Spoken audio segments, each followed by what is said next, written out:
Bonjour, donc, je suis Didier Bloch, je travaille au CEA Liten et je vais vous présenter un sujet qui est pas mal controversé, donc amusant, qui est relatif au déploiement massif du véhicule électrique et les aspects systémiques de la chose. Alors pourquoi c'est amusant? Parce que précisément il y a beaucoup de contradictions, on entend tout dire et son contraire. Depuis plusieurs années. En 2018, un article de Libération dit, selon une étude de l'ADEME, un véhicule électrique produit autant de CO2 qu'un véhicule diesel. En 2020, Reporter, non, la voiture électrique n'est pas écologique. Un point fait consensus, produire un véhicule électrique demande beaucoup plus d'énergie et émet 2 fois plus de gaz à effet de serre que de produire un véhicule thermique. En 21, Marianne, les véhicules électriques sont une aberration économique et écologique. Les politiques négligent totalement l'impact environnemental désastreux de la production des batteries et de leur fin de vie. Et puis encore très très récemment, le mois dernier, ou même ce mois-ci, la voiture électrique n'est pas aussi propre qu'on voudrait laisser le croire. Et ça sort dans la presse et ça fait l'objet de nombreuses émissions. Alors il n'y a plus que 2 hypothèses. Soit c'est des cracks, il faut le savoir. Pourquoi ? Soit c'est pas des cracks, il faut arrêter le véhicule électrique.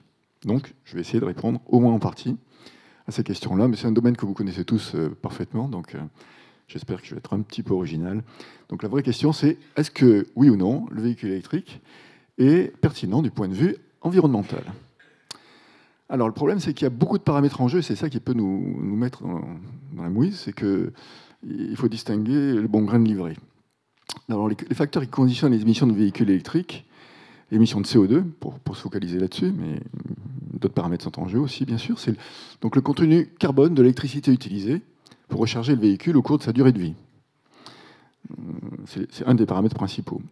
Ensuite, il y a le contenu carbone de l'électricité utilisée, toujours, mais pour produire la batterie. Et ça peut être dans un pays différent. Il y a la taille de la batterie.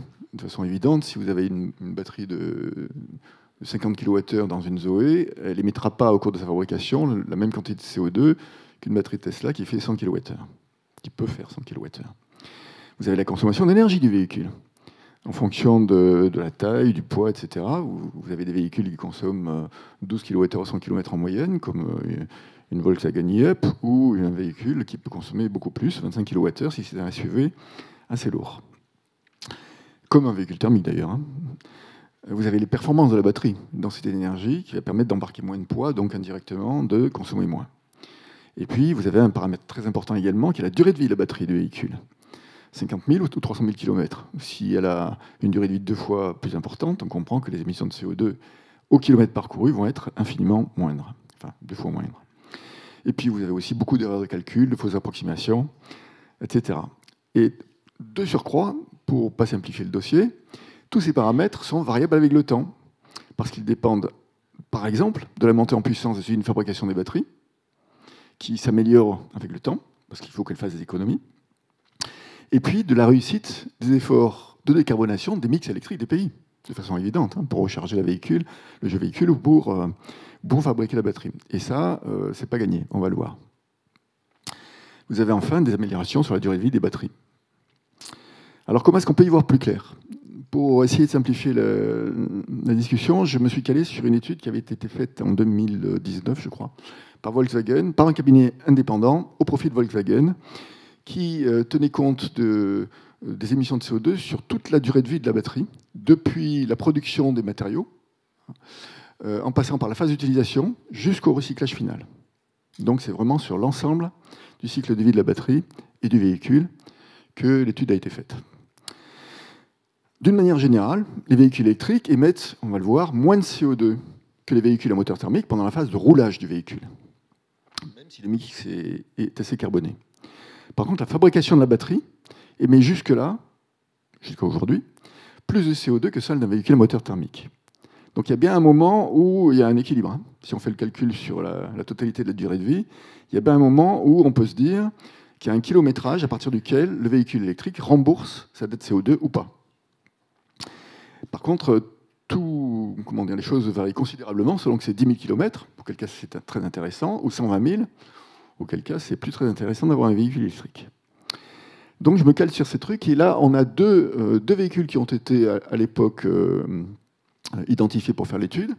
Le premier, c'est une étude certifiée pour Volkswagen, avec une batterie de 36 kWh, donc plutôt plus petite que celles qui sont fabriquées aujourd'hui, fabriquée en Asie, avec un mix électrique qui était utilisé, qui était celui de l'Allemagne pour recharger le véhicule pendant la phase de roulage du véhicule.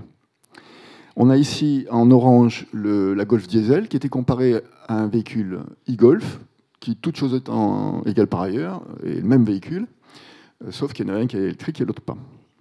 Et au bilan, sur l'ensemble de la durée de vie, on va le voir, le véhicule diesel consomme 140 grammes de CO2 au kilomètre, alors que le véhicule électrique équivalent consomme 119 grammes de CO2 au kilomètre.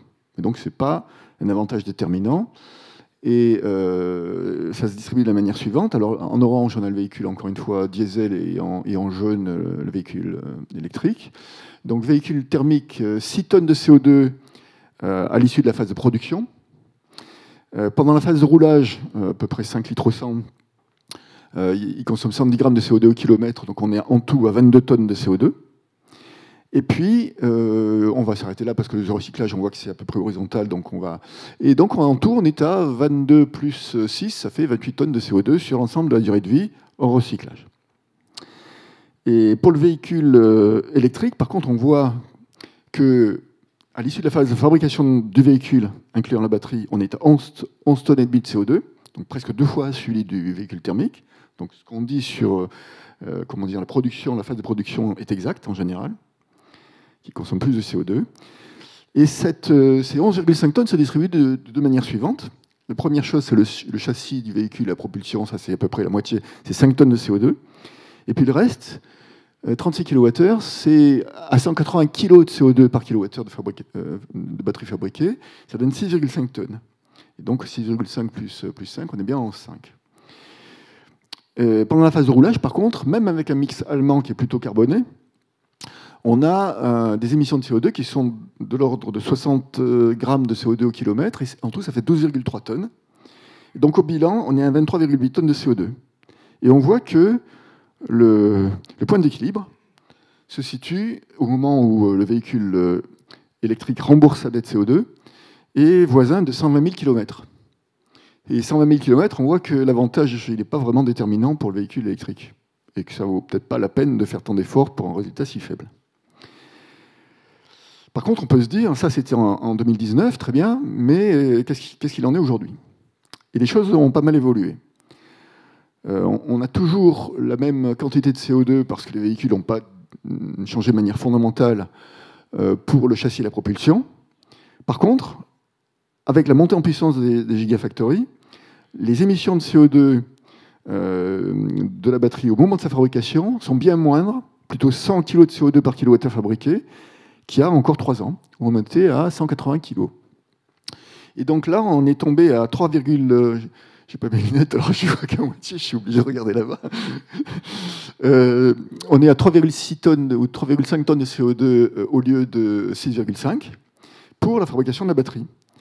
Et donc on est plus bas, 8,6 tonnes, par rapport à 11,5 qui a 3 ans. Pendant la phase de roulage, ça ne change rien puisqu'on utilise toujours le mix allemand dont le contenu de CO2 n'a pas changé. Et donc à la fin, on est à 20,9 tonnes, si je ne me gourre pas. Et on voit qu'il y a une grosse influence de la pente de la courbe sur le résultat du point d'équilibre. Qu'une faible différence de production de CO2 au moment de la fabrication du véhicule influe fortement sur la valeur du point d'équilibre obtenu. Et donc, on voit que le point d'équilibre, là, cette fois-ci, est à 60 000 km. Et ça commence à devenir intéressant. Ce n'est pas encore top, mais ça commence à devenir intéressant.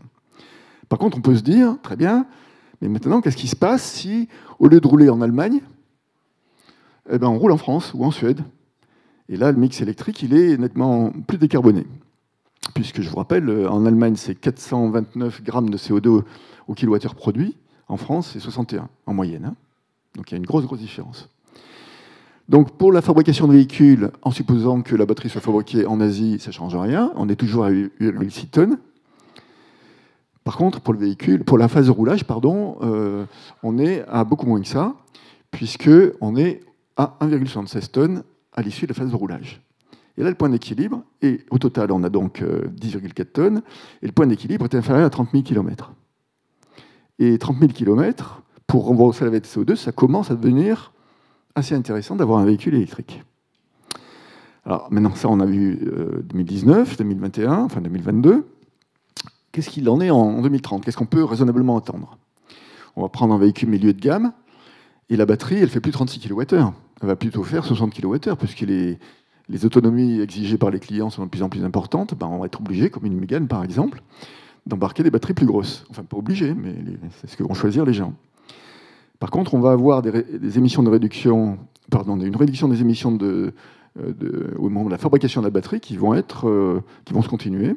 Et on sera plutôt raisonnablement autour de 60 kg de CO2 par kWh de batterie, plutôt que 100 aujourd'hui, et 180 il y a 3 ans. On va également faire des petits progrès sur la consommation pendant la phase de roulage. On va plutôt être 13 kWh au 100 km plutôt que 14,4 en moyenne. Le mix électrique européen est supposé descendre à, j'ai mis un point d'interrogation, on va voir pourquoi, à 190 grammes de CO2 au kWh, au lieu de 310 aujourd'hui, 319 aujourd'hui. Ce qui donne, alors je vous passe le calcul, 24,7 grammes de CO2 au kilomètre. Et comme on va aussi faire des progrès sur le châssis et la propulsion, avec l'électrification des véhicules, on va pouvoir utiliser la batterie comme élément structurant du véhicule et donc réduire le poids du véhicule et améliorer les émissions de CO2. Si on reprend le graphe que j'avais tout à l'heure, avec les chiffres 2030, le châssis et la propulsion 3,1 tonnes, la batterie 60 kWh 3,6 tonnes, donc on sera plutôt là. Pendant la phase de roulage, avec le mix européen tel qu'il est prévu qu'il soit, on sera à l'issue de cette phase autour de 11,6 tonnes de CO2, et au niveau européen, on devrait donc être au même niveau qu'au niveau français aujourd'hui, c'est-à-dire autour de 30 000 km. Donc évidemment, ça devient intéressant. Donc en principe, au niveau européen, si les progrès attendus sont effectivement réalisés au niveau des mix électriques. La batterie, elle est toujours supposée être fabriquée en Asie. Si elle est fabriquée en Europe, c'est encore mieux. Et si elle est fabriquée en France, c'est encore mieux. Maintenant, on reprend, comme tout à l'heure, le mix électrique français ou suédois aujourd'hui. On a donc la même quantité de CO2 émise au cours de la fabrication de véhicules. Par contre, beaucoup moins, comme toujours, au niveau des émissions pendant la phase de roulage. Et donc, à la fin, on est mieux que 20 000 km. C'est-à-dire le point d'équilibre, à partir duquel le véhicule électrique rembourse cette CO2, est plutôt aux environs de 10 000 ou 20 000 km. Et donc, si on est dans de bonnes conditions, si et seulement si, le développement des véhicules électriques, contrairement à beaucoup de choses qu'on entend aujourd'hui, permet effectivement de réduire de manière critique les émissions de CO2. Mais évidemment, c'est si les objectifs de réduction des émissions de CO2 du mix électrique européen sont atteints, ce qui sera probablement pas le cas. Alors une fois qu'on a dit ça, on pourrait dire, ben voilà, on a répondu à la question, donc on s'arrête. Ben non, l'histoire ne s'arrête pas là. Et on va voir pourquoi. On a en fait une bonne surprise, une très très bonne surprise, qui est celle de la durée de vie des batteries. Il y a 4 ou 5 ans, les experts, dont j'étais, avaient des téléphones mobiles dont la durée de vie en cyclage des batteries était de l'ordre de 300, 400 cycles.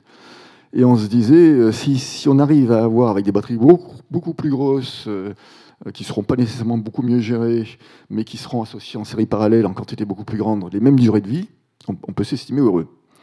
Donc on estimait aussi qu'on allait avoir un cyclage, dans le meilleur des cas, de l'ordre de 400 ou 500 cycles. Mais 400 ou 500 cycles, ça suffit pas. Si on prend une Zoé qui embarque 50 kWh, ça fait à peu près 400 km par cycle d'autonomie. 500 cycles fois 400 km, ça fait 200 000 km. Et on pouvait dire, on s'en sort ric-rac, mais on s'en sort. Puisque 200 000 km, c'est la durée de vie qu'on attend pour un véhicule standard. Et ben, il se trouve qu'on a des résultats de terrain qui s'accumulent depuis 2-3 ans, 4 ans. En particulier sur les véhicules Tesla, mais pas que, sur les Zoé aussi, qui sont pourtant moins bien gérées, puisqu'elles sont refroidies par air au lieu d'être refroidies par un liquide. Et ces résultats sont assez surprenants, puisque on a un graphe ici qui donne la capacité de résiduelle de la batterie au bout du kilométrage. On a donné la capacité résiduelle, en abscisse le kilométrage, qui est exprimé en miles. C'est-à-dire que le 200 000 miles que vous avez en bas à droite, là, c'est 300 000 km à peu près à la louche. Et on voit aussi qu'en ordonnée, vous êtes au bout de 300 000 km, plutôt au-dessus de 90% de la capacité de la batterie, ce qui est diabolique, et qui a des conséquences, on va le voir, monumentales. Donc je vais faire court. De plus, ça c'est les batteries qui ont maintenant 300 000 bornes. On s'est amélioré depuis. Et tous les jours, dans les labos, on voit qu'on s'améliore, que les durées de vie des batteries augmentent. Et qu'il est raisonnable d'espérer que les batteries de bonne qualité, bien gérées thermiquement, bien gérées électroniquement, avec un bon BMS, permettront d'ici 4 ou 5 ans d'atteindre 2000 cycles. Et 2000 cycles, ça fait quoi? Eh ben, à 400 km par cycle, 2000 x 400, ça fait 800 000 bornes. Et 800 000 km, si comme vous, pour un conducteur classique comme vous ou moi, ça fait 13 000 km par an, ça fait 63 ans. Donc potentiellement, on aura des véhicules qu'on sera capable de garder plus de 60 ans. Ce qui est très très bon pour la planète. Hein. Mais bon. Et ça embête plein de gens. Ça embête plein de gens parce que 800 000 km, qu'est-ce qu'on va faire de telles performances? Les fabricants de véhicules ne sont pas contents. Les fabricants de batteries disent comment je vais vendre des batteries.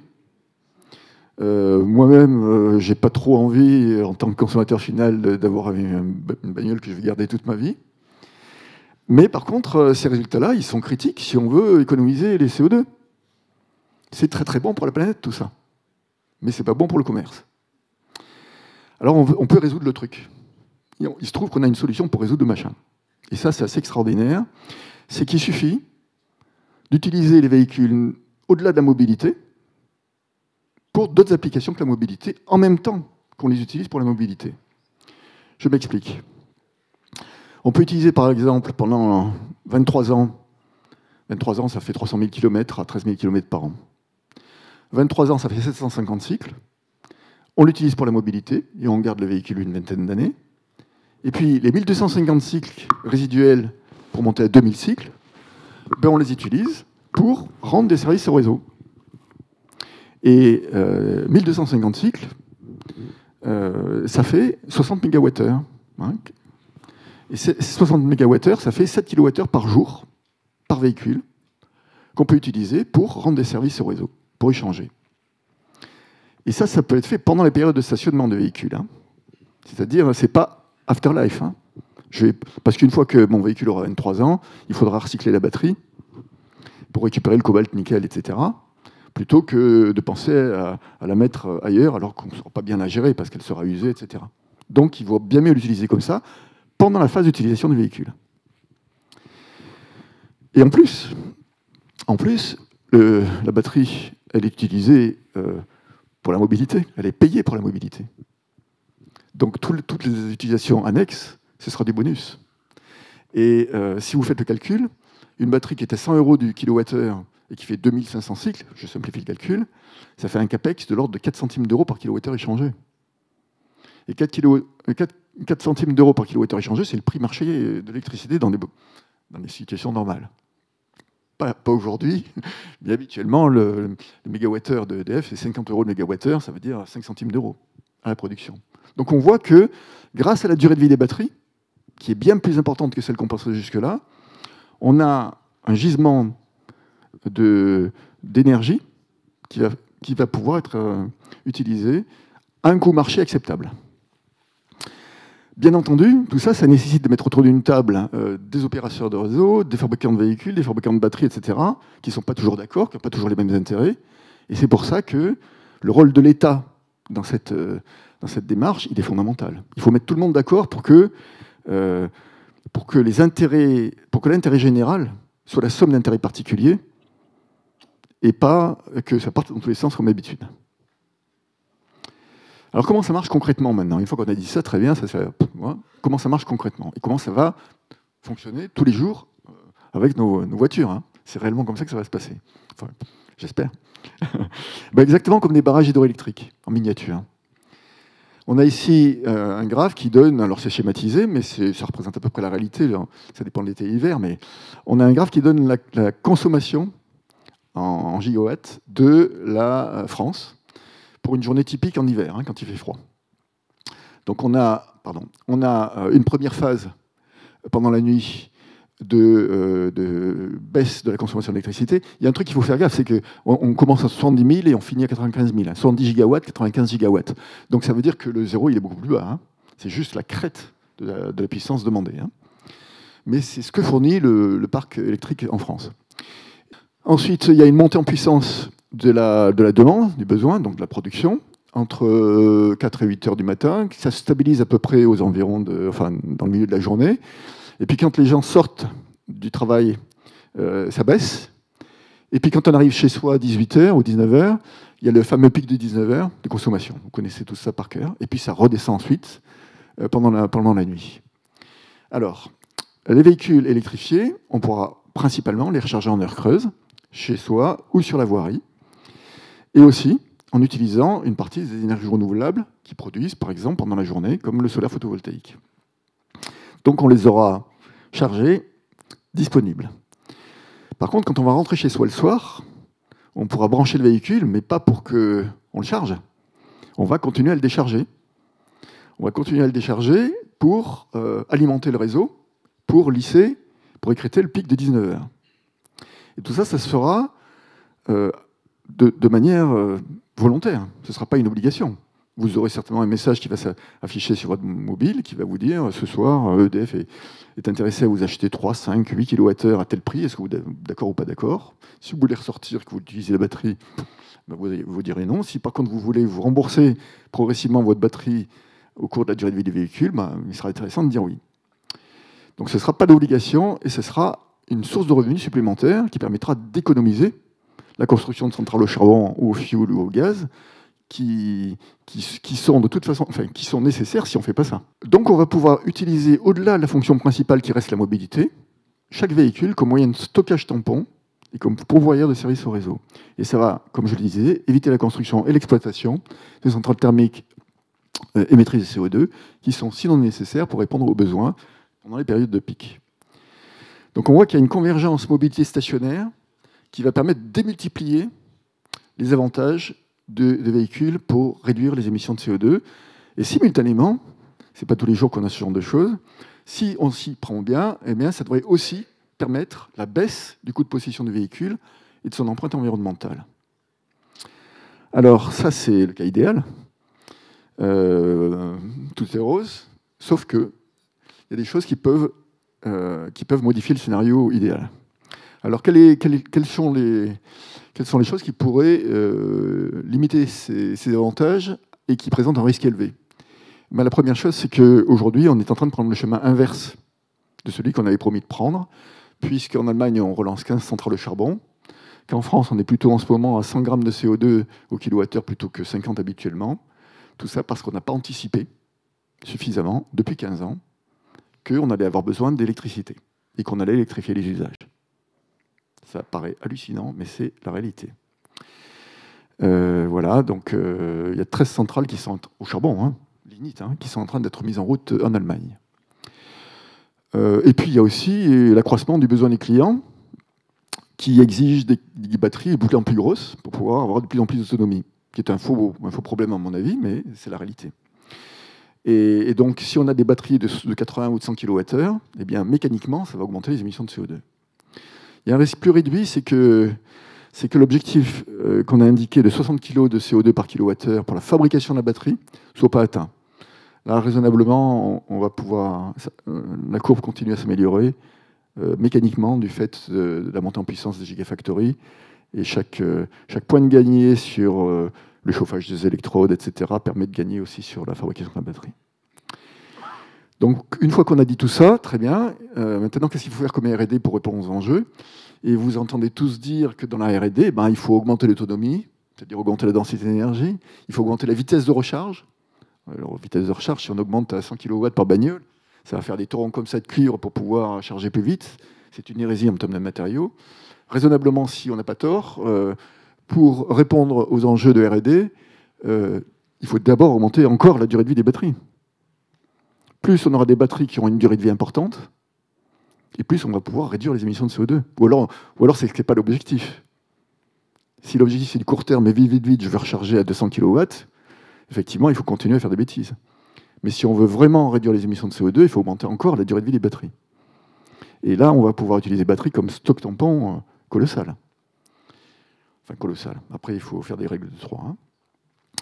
Il faut réduire l'utilisation de matériaux sensibles, cobalt, nickel. Il y a déjà des chimies aujourd'hui qui permettent d'imaginer, pas d'imaginer, concrètement de réduire ces émissions, comme phosphate de fer, mais il y en a d'autres. Et donc développer des filières sans matériaux sensibles. Améliorer les procédés de recyclage. On est raisonnablement en voie de le faire. Et puis il y a des axes de R&D système pour réduire le contenu CO2 des mix électriques européens, pour améliorer l'efficacité énergétique des bornes de recharge. Aujourd'hui, on ne s'en rend pas compte, mais quand un constructeur vous dit « mon véhicule consomme 15 kWh au 100 km », la réalité, c'est que vous allez devoir recharger 18.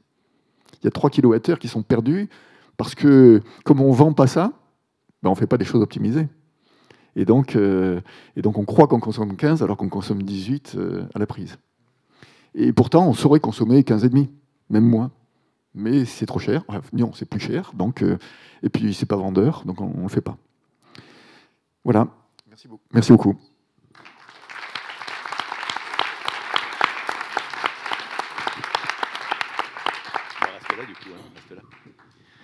Merci Didier. Alors du coup, ce qui est intéressant de regarder à l'issue de l'exposé de Didier, c'est un petit peu ses axes de recherche.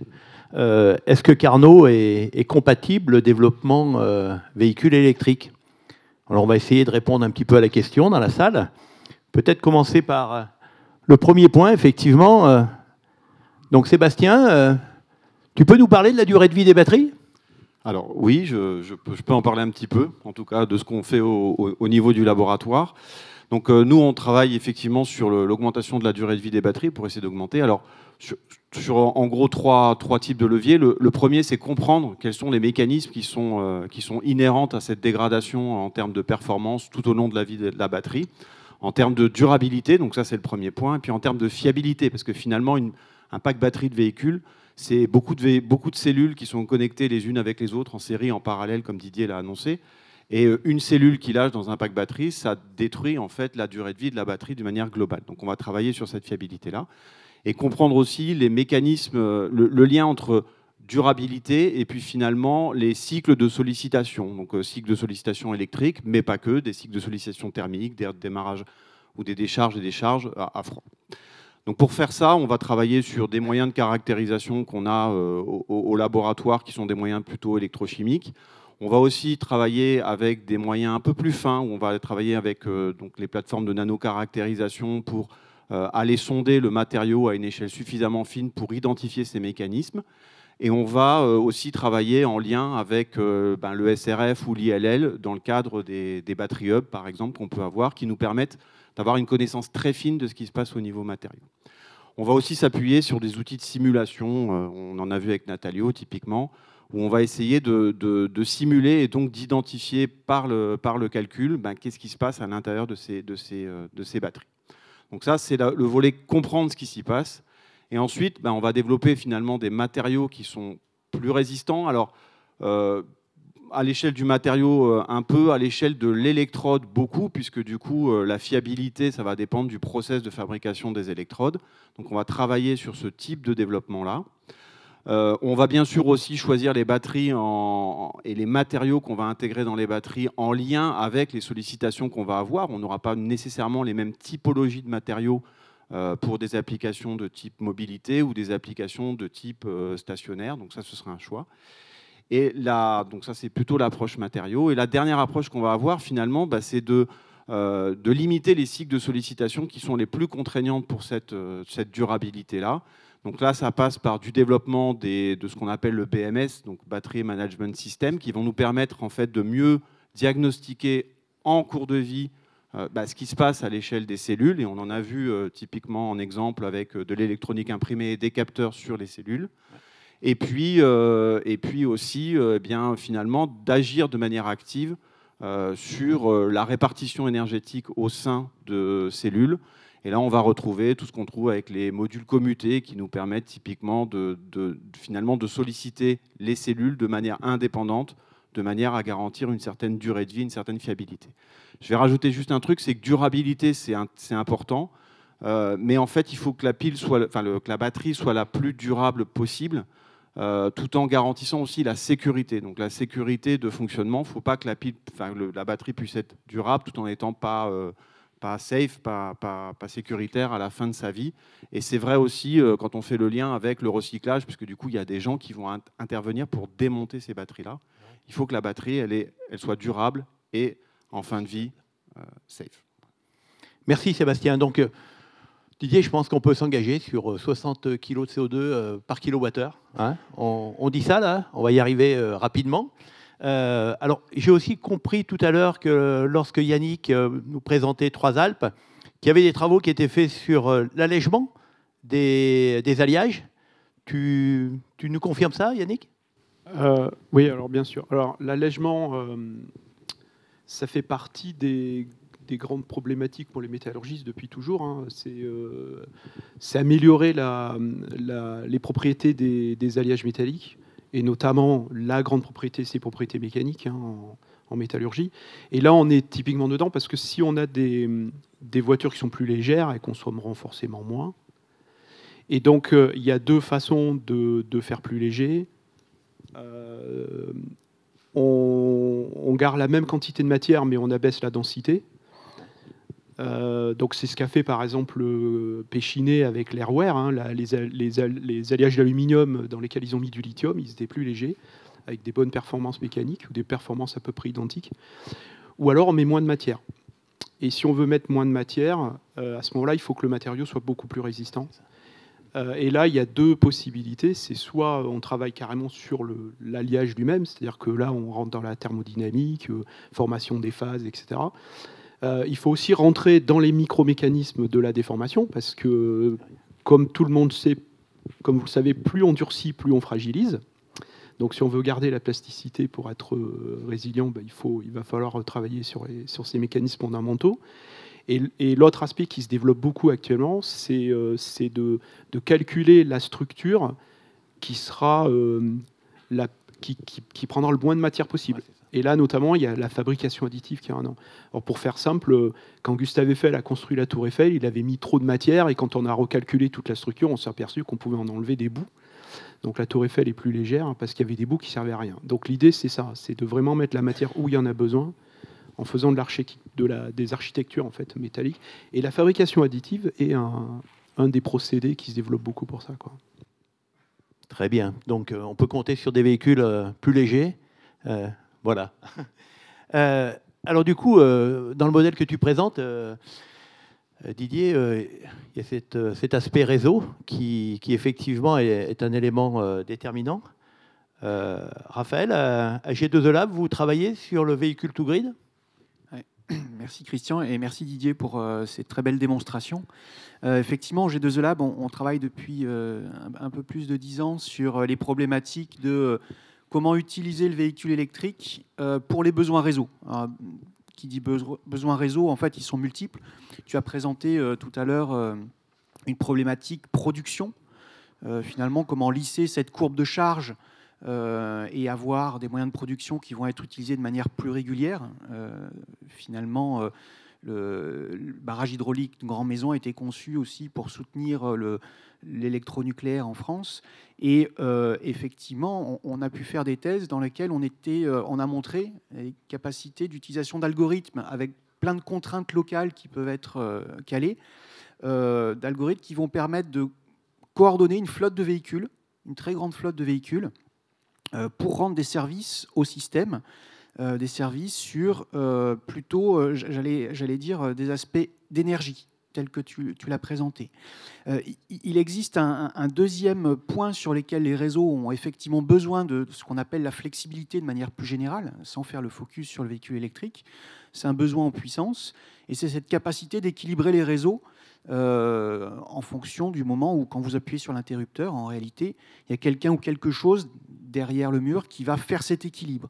Et les véhicules électriques sont intéressants aussi pour participer à ce qu'on va appeler les réglages primaires, secondaires de fréquence, c'est-à-dire ceux qui vont réagir quasiment en temps réel ou dans les 30 secondes pour aller rééquilibrer les besoins au sein du réseau. Et là, on rentre dans des problématiques qui sont effectivement, une batterie, qu'elle soit stationnaire ou garée à côté d'une borne de recharge, elle a cette capacité d'envoyer la puissance. Et ça rejoint ce que tu marques juste en bas de ce transparent. En fait, les bornes de recharge à très faible charge, à très faible courant, en fait, se retrouvent à des rendements qui sont encore plus mauvais que ceux que tu présentais tout à l'heure. Et le réseau a donc besoin de cette capacité en puissance et va, entre guillemets, gaspiller ce qu'a rechargé la batterie du fait de ces très faibles niveaux de rendement qu'on peut avoir sur les bornes de recharge. Donc c'est aussi des choses qu'on va regarder, alors que ce soit stationnaire ou pas d'ailleurs, hein, sur des structures d'électronique de puissance qui vont permettre, en fait, parce que les réseaux ont des besoins en puissance sur les flexibilités qui sont très particulières, avec des profils de charge vraiment en dessous de 30%, j'allais dire, et pourtant on doit être capable de maintenir le 100% pendant 15 minutes, 30 minutes. On a vraiment des besoins sur les architectures et sur des capacités à être malin dans la construction et pour améliorer les rendements. Mais donc, 2 points principaux pour synthétiser. Un premier point sur cette capacité à aller gérer un grand nombre de ressources locales.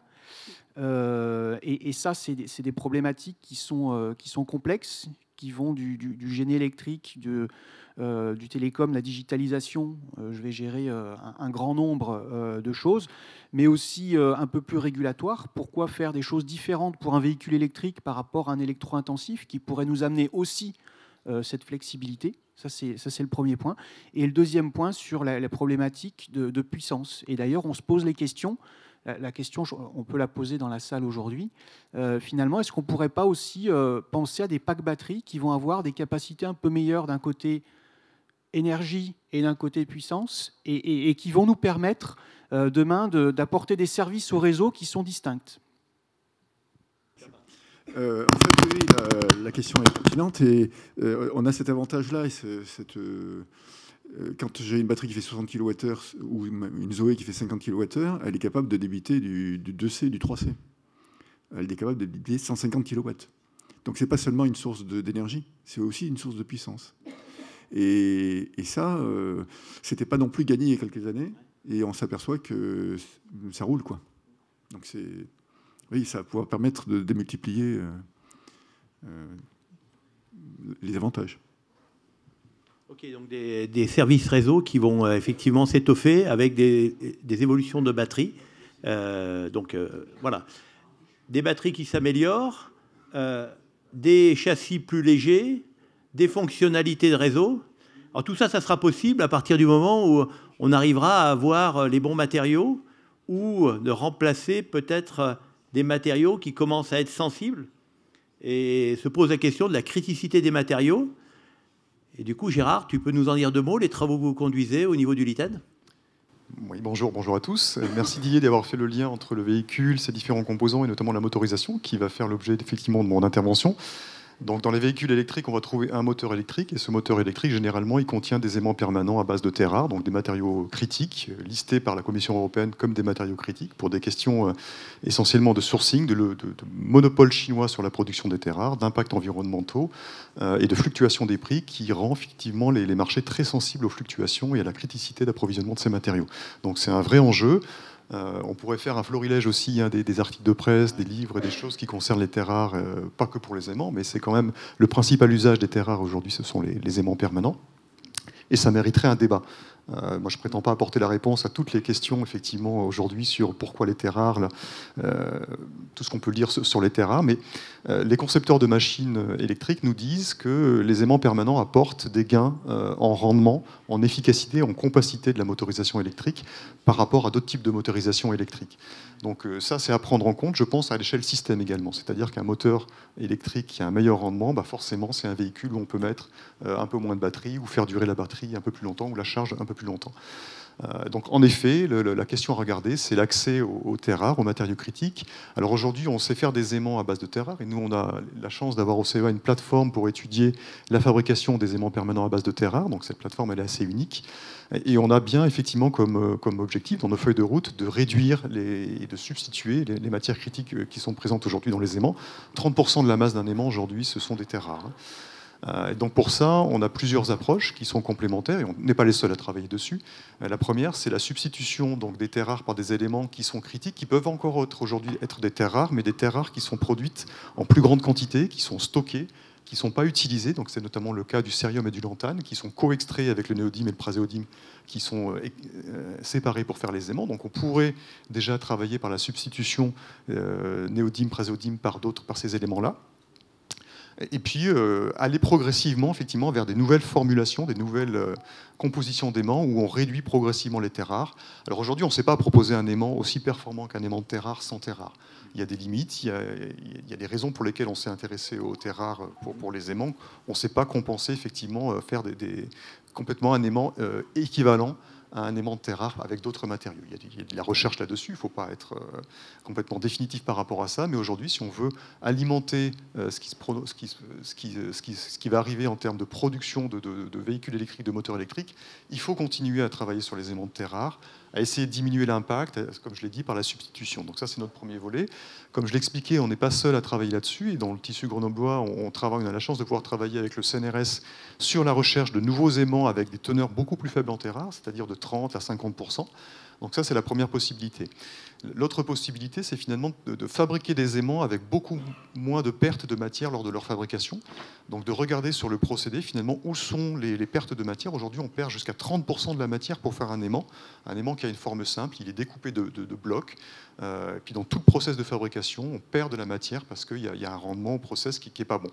Donc ça paraît évident, mais c'est le premier levier, c'est d'améliorer le rendement des procédés. Et on y travaille également par des procédés dits net shape, où on fabrique des objets à la forme, c'est-à-dire qu'on utilise la matière réellement là où on en a besoin, c'est-à-dire pour faire un aimant et pas pour faire de la découpe d'aimant. Alors ça amène une deuxième approche aussi pour améliorer effectivement le rendement matière, c'est de retravailler sur la machine. Et il y a aujourd'hui des architectures de machines. Alors moi, je ne sais pas décrire les architectures de moteurs dans le détail, mais on travaille pour ça avec l'IFPEN, qui nous disent effectivement on peut concevoir des architectures de machines qui, à couple équivalent, à puissance équivalente, vont exiger moins d'aimants parce qu'on les positionne dans la machine à des endroits où effectivement ils apportent un peu plus de couple. Donc ça, c'est source effectivement de gains. On peut gagner jusqu'à 10% du rendement d'une machine en travaillant comme ça.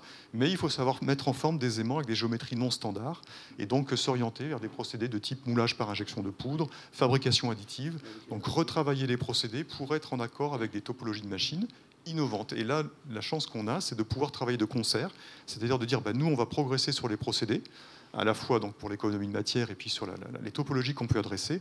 Et puis en parallèle, ça va faire évoluer la topologie de la machine pour effectivement mettre en accord ces deux approches.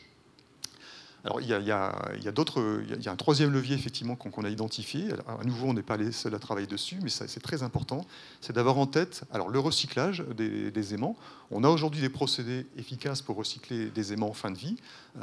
Et donc, il y a une start-up qui travaille sur le tissu, sur le bassin grenoblois, qui est en pointe là-dessus, donc MagResources. Je vous invite à les rencontrer. On sait effectivement récupérer des aimants, les transformer sous forme de poudre et réintroduire cette poudre pour faire de nouveaux aimants. Là où on essaye aussi de travailler donc, dans mon laboratoire, c'est sur l'amélioration de la recyclabilité finalement des systèmes. C'est vrai qu'il y a des solutions pour recycler les aimants. Elles sont encore améliorées, il faut y travailler.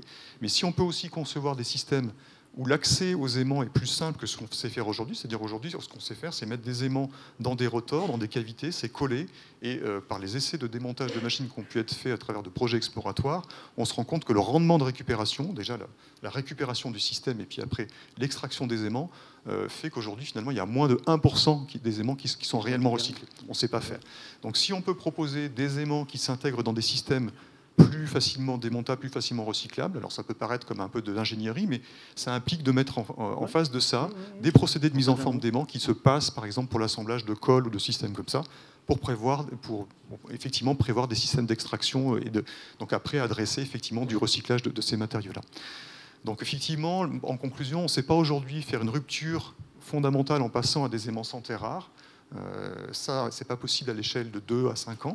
Alors ça viendra, mais si on veut effectivement que le marché fonctionne avec un approvisionnement d'aimants qui soit soutenable, il faut travailler dans ces différentes directions-là, substituer progressivement les terres rares, faire des systèmes qui sont moins impactants et qui ont des rendements de fabrication et d'utilisation meilleurs quand on est obligé d'utiliser de la terre rare, et prévoir de boucler le circuit avec du recyclage. Ok. Merci beaucoup. J'en profite pour te signaler la présence de Peggy, qui n'est pas très loin de toi et qui est sur les aspects ACV et autres. Effectivement, sans doute des choses à dire au niveau de GESCOP. Bon, Didier, tu vois qu'on est... Carnot est compatible au développement du véhicule électrique avec l'ensemble de ses travaux. Je ne sais pas si tu as des choses à rajouter par rapport à ça. Ça te convient? On est convaincu? Bon, merci à ces intervenants. Merci à vous tous pour cette présentation.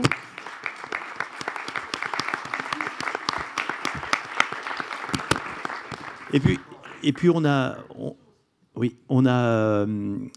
deux intervenants qui peuvent aussi présenter des sujets autour du véhicule électrique qui relèvent des temps de recharge et qui ont aussi des applications sur des recharges autonomes, c'est-à-dire des capacités de production d'énergie électrique directement adossées au véhicule. Il lève la main, voilà. Vous pouvez récupérer le micro de Raphaël, par exemple, voilà. Oui. Et dire deux mots de ces travaux que vous effectuez sur le véhicule électrique. Oui, bonjour, Bruno Robisson. Donc, je me suis occupé d'un projet qui a été réalisé à Cadarache en partenariat avec l'INES au sein du LITEN. Et l'objectif de ce projet consistait à piloter la charge d'une flotte d'une centaine de véhicules électriques. Suivant deux objectifs. Le principal objectif était de satisfaire le besoin utilisateur, c'est-à-dire faire en sorte que la batterie du véhicule soit chargée à l'heure du départ de l'utilisateur. Et le second objectif, c'était de suivre un signal de consigne externe. Et celui qu'on a choisi était lié à la production d'une centrale photovoltaïque à proximité du centre. Et donc l'idée, c'était de synchroniser la charge de l'ensemble des véhicules qui étaient connectés sur le réseau avec la production solaire photovoltaïque à proximité du centre. Donc je vous invite tous à venir au poster et je vous décrirai les résultats intéressants qu'on a obtenus. Voilà. Et sur la partie stockage, du coup, production. Bonjour à tous, Bertrand Chambion, donc du CEA LITEN, donc INES à Chambéry. Donc merci Didier pour cette belle présentation au niveau véhicule.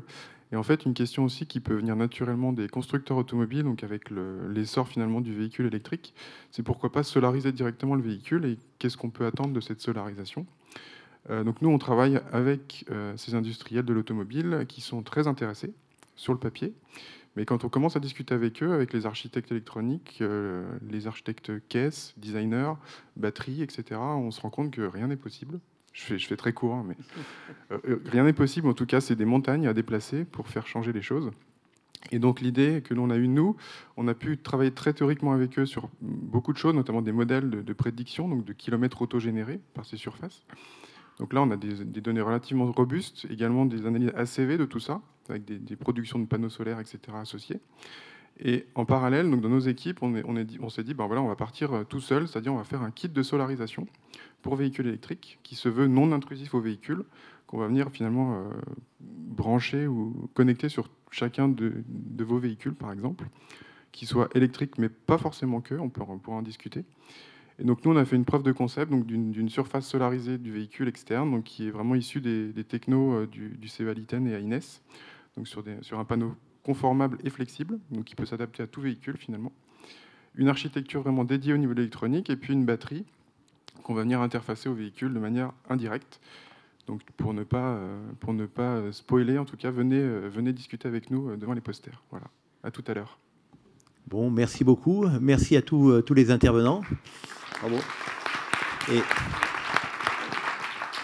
Et si vous avez des questions dans la salle directement à Didier là ou autour du buffet qui va arriver dans la foulée, on peut prendre une question. Il y a une question, voilà, très bien. Oui, j'ai une petite question. Je ne suis pas enseignant-chercheur, je suis juste une consommatrice-utilisatrice. C'est pas grave, c'est pas grave. Nous aussi, on consomme. Mais le véhicule électrique, ok, il n'y a pas de souci. Concernant les bornes de recharge, quand on habite en maison, chez soi, on branche sa voiture le soir pour la recharger, il n'y a pas de souci. Si on est dans une mare d'immeubles avec 100 appartements, les gens, ils font quoi? Ils mettent leur rallonge par le balcon pour recharger leur voiture? Comment ça se passe? Je n'ai pas la prétention de pouvoir répondre à toutes les questions, mais on peut imaginer des choses. En fait, l'avantage... Alors, je vais essayer d'être très optimiste, et en même temps, dans la vie de tous les jours, c'est pas aussi simple, hein, mais on va supposer que... Et l'avantage qu'on a avec le réseau électrique en France, en particulier, c'est qu'il est partout. Partout, dans chaque rue, vous avez des fils de courant qui amènent le courant. Donc, il ne s'agit pas de faire de la recharge rapide, hein, mais si c'est pour recharger la nuit sur des places de parking, prenez un exemple de place de village, par exemple, où avant, les gars qui venaient faire le marché, ils amenaient leur groupe électrogène, et ça faisait boum, boum, boum, ça faisait de la fumée.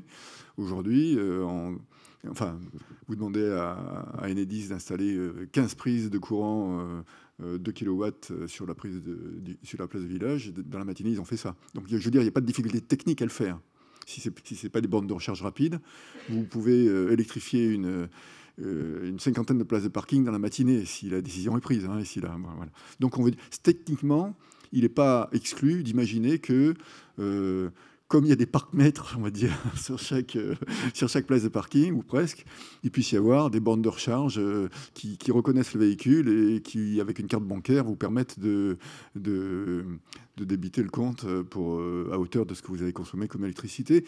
Encore une fois, 2 kW, c'est une prise comme ça, hein. C'est une prise de recharge standard que vous avez chez vous pour brancher un frigo ou pour brancher 2 kW, c'est rien. Hein. Et faisons un tout petit calcul aussi.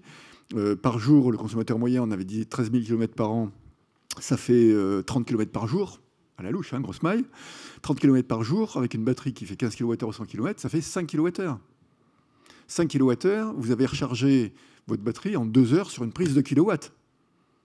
Donc ça veut dire que le problème de la charge, il est résolu si on s'y prend intelligemment. Par contre, si on dit j'arrive avec mon monstre, je veux recharger à 200 kW tout de suite, et je veux 2 minutes, ça, c'est là que ça ne va plus faire. Parce que vous consommez du cuivre, parce que vous consommez de l'énergie, parce que le rendement n'est pas bon, etc. Mais sur une prise de courant classique... Donc je ne suis pas aussi pessimiste si c'est une question de volonté. Mais techniquement, on sait faire, et on sait faire rapidement. Volonté, un petit peu d'argent aussi. Voilà, je ne sais pas si j'ai répondu à votre question. Après, il y a des copros, des trucs comme ça. On n'arrive jamais à s'entendre dans une copro. Mais oui. Alors, sans déflorer les études qui sont en cours en amont, là, j'ai mon collègue de GEM là, qui pourra peut-être expliquer discrètement autour d'un verre tout à l'heure les travaux qui sont menés sur du Airbnb pour recharger les voitures. C'est-à-dire que vous avez disponibilité chez vous d'une prise et puis vous mettez en place un outil qui vous permet effectivement à une personne qui passe de recharger. Moi, à titre personnel, je vais bientôt avoir de la disponibilité. Peut-être que je vais me lancer là-dedans, quoi. Voilà. En même temps, pour prolonger ce que dit Christian, il y a un business model à faire. Hein, ouais. Parce que, on disait tout à l'heure, par jour, c'est 5 kWh par batterie, enfin par bagnole, hein, pour faire 30 km. 5 kWh à 20 centimes, je compte large, hein, je compte abonnement, plein tarif, etc. À 20 centimes du kilowattheure, ça fait rien, quoi. Donc faire du bénéfice à partir de pas grand-chose, c'est que, quand je disais tout à l'heure, on va se rembourser petit à petit une partie de sa batterie en revendant nos services au réseau, c'est parce que lors des périodes de pointe, eh bien, on peut vendre son électricité plus cher que 20 centimes du kilowattheure. Et parce que là, il y a un intérêt financier pour l'opérateur à vous acheter plus cher le truc, c'est que ça lui évite de construire une centrale à côté. Par contre, si vous voulez faire du Airbnb, vous allez vendre 23 centimes, un truc qui vous aura coûté 20 centimes, en espérant que le rendement soit bon. Voilà. Voilà, il y aura le café. Ouais. Café et whisky en même temps. Hein. Bien, d'autres questions? Oula, Peggy. Oui, merci beaucoup pour votre présentation. Moi, je trouvais ça super clair et bon, très efficace comme présentation. On a très peu parlé de l'usage. En fait, dans ma tête, quand je vous écoutais, je me disais, qu'est-ce qui va faire notre consommateur? Est-ce que demain, finalement, pour satisfaire ses besoins de stockage d'énergie à la maison, il ne va pas se mettre à rouler en trucks, ce qui serait peut-être contre-productif? Donc, on n'a pas parlé d'effet rebond, en fait, par rapport à tout ça. Et voilà, et je pense que bon, il faudra peut-être qu'on mette ça dans nos modèles quand même. Okay. Ça me semble important.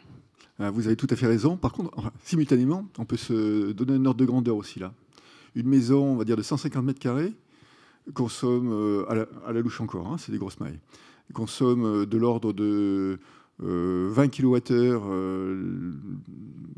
25 kWh en moyenne sur l'année, on va dire 15 kWh par jour l'été et le double l'hiver.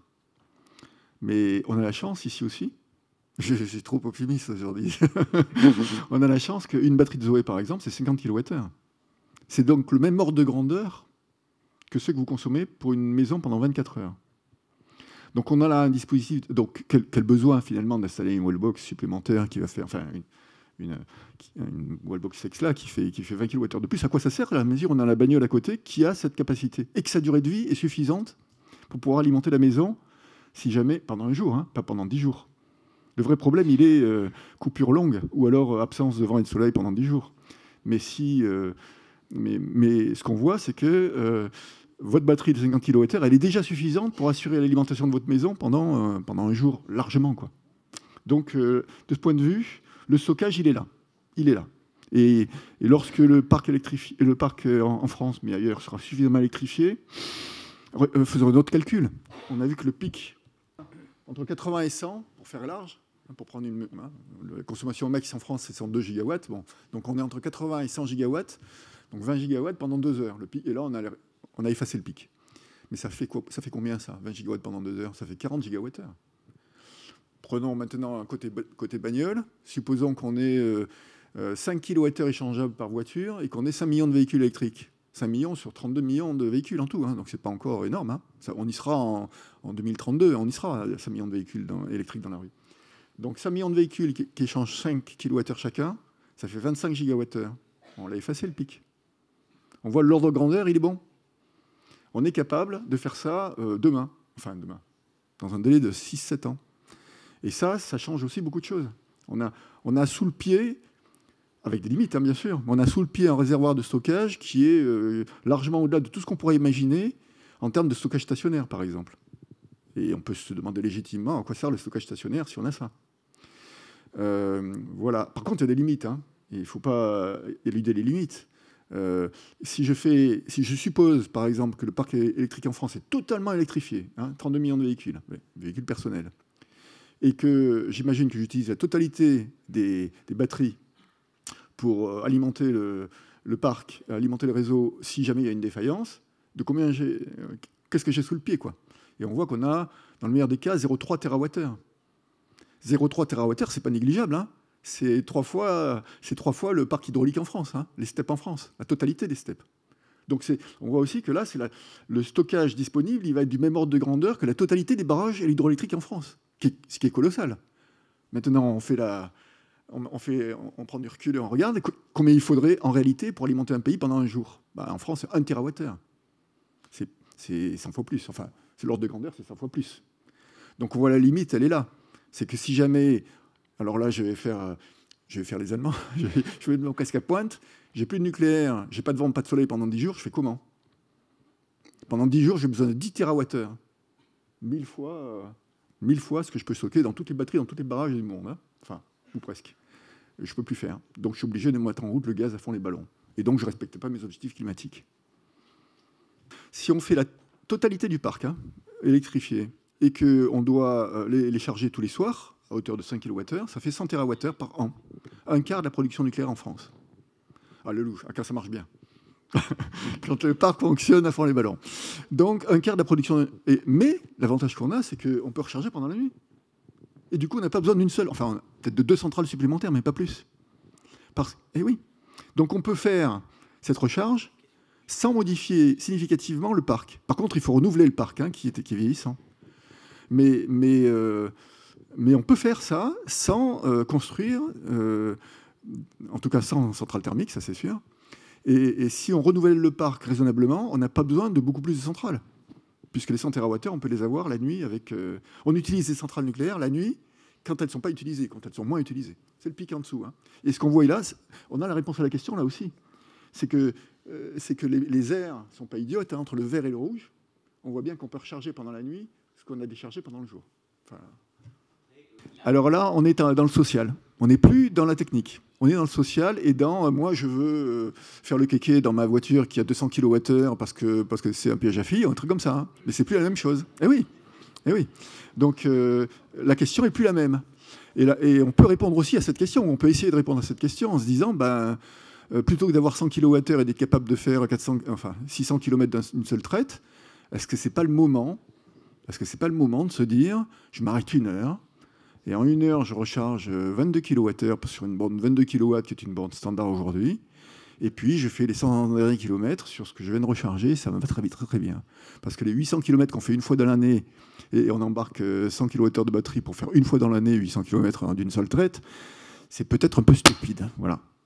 Mais il ne faut pas non plus être imposé aux gens leur propre choix.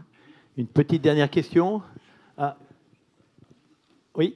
Moi, j'ai une question de béotien, parce que je ne suis pas du tout dans les batteries. Donc, quel est le rendement actuel de charge et de décharge d'une batterie dans un cas favorable, hein? Ah oui. Ah non, mais ce n'est pas un cas favorable, c'est le cas de tous les jours. L'avantage...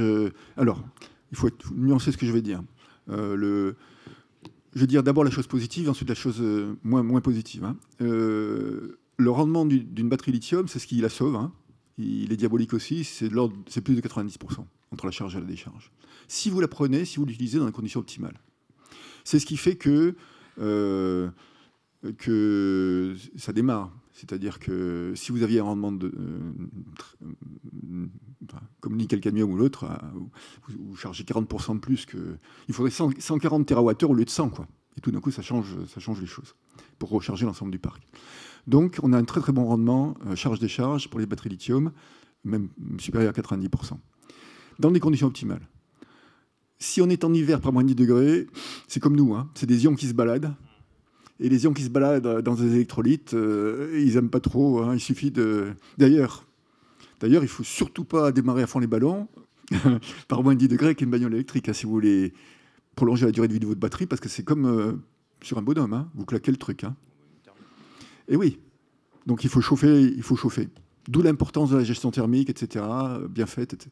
Mais donc dans ces conditions-là, tout va dépendre de votre système. Si vous avez un système qui est bien fait, qui permet de ne pas faire subir à la batterie les excursions de température trop fortes ou trop faibles, surtout trop faibles, eh bien, vous pouvez avoir un rendement qui est moins bon, hein, qui est de l'ordre de 80, 75, 80%. Mais après, je ne veux pas donner de chiffres là-dessus parce que ça dépend tellement des variations, même 1 degré de différence l'hiver. Vous le voyez sur la jauge de votre batterie, sur la Zoé. On voit bien que l'été, on a 450 km et puis que l'hiver, il est marqué 300. Et pourquoi j'ai 300 l'hiver et 450 l'été, quoi. Mais c'est comme ça, c'est la réalité. C'est comme nous. Par contre, quand vous roulez et que la batterie chauffe, parce qu'elle se chauffe un petit peu, même si elle a un très bon rendement, elle chauffe en interne, eh bien vous apercevez que la jauge monte. Alors, vous dites que j'avance et la jauge monte. Je ne comprends plus, mais c'est ça. J'ai une question un peu extraterrestre, mais donc les voitures autonomes, électriques et tout ça auront un grand équipement microélectronique, c'est clair, hein? De toute façon, il faudra un système de gestion, un BMS, hein, que disait Christian tout à l'heure, oui. Hein, qui va être acheté. Il l'est déjà aujourd'hui. Non, mais la question est, parce que moi, dans mes recherches, j'ai exploré les effets des radiations naturelles sur l'électronique, les circuits électroniques. Et ils peuvent provoquer des erreurs qui auront des conséquences très diverses et variées selon à quoi ça sert l'équipement. Eh bien, j'ai déjà posé la question en public dans d'autres conférences et on ne m'a jamais répondu. Est-ce que vous considérez là ou pas dans les équipements ? Tout ce que je peux dire, je ne suis pas du tout compétent sur le sujet, donc je vais donner une réponse de béotien c'est qu'il y a des millions de véhicules électriques sur les routes aujourd'hui, et peut-être quelqu'un a la réponse dans la salle. Je n'ai pas eu d'éléments, voilà.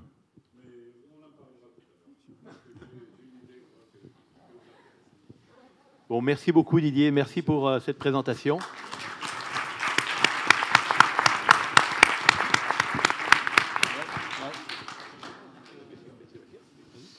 Juste avant qu'on diffuse tous, on m'entend là ? Oui. Avant qu'on diffuse tous autour du buffet, là, je voudrais aborder deux petits points. D'abord, je voudrais remercier toutes les personnes qui ont œuvré pour la journée d'aujourd'hui et tous les événements qui sont organisés autour des 15 ans du Carnot Énergie du Futur, en particulier Nathalie, Sabrina, Lucie et Héloïse.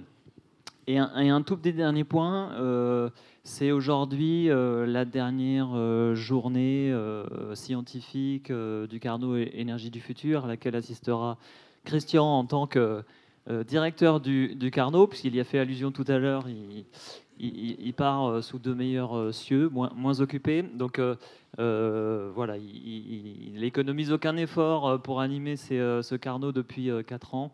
Donc si vous voulez bien vous joindre à moi pour le remercier pour toutes ces années, je vous remercie bien aussi.